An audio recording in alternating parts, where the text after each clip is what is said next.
Hi guys, welcome to my blog. দেখো আমি আজ একটু বাজারে গেছিলাম। এখন যে ট্রেন্ডিং মাসা বা ব্লাউজ উঠেছে সেইগুলি কিনে এনেছি। একটা এই কালারটাই বেশি ভালো লাগলো, জানি না আমাকে কতটা ভালো লাগবে। বাই কালারের থেকে এক কালারটাই বেশি ভালো লাগলো। এটা হচ্ছে আজরাক প্রিন্টের। পরি দেখি, ট্রাই করি। আর দেখো এটা কিনেছি। এটা হচ্ছে যে কাঁচের বোতল, পড়ছে 2-4 ঘন্টা, 4 ঘন্টা মতন জল ঠান্ডা থাকবে, জানি না কীরকম। এই একখানা এনেছি, খুব ভালো লাগলো জিনিসটা। ছোট ছোট বাচ্চারা বিক্রি করছে দেখলাম।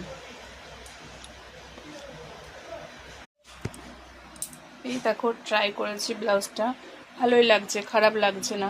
তোমাদেরকে একা কি জানি কতটা দেখাতে পারছি, যখন আবার শাড়ি পরবো তখন আবার দেখাবো কেমন লাগছে, তোমরা জানিও। আজকের মতো এ পর্যন্তই, দেখা হচ্ছে নেক্সট ভিডিও। টাটা।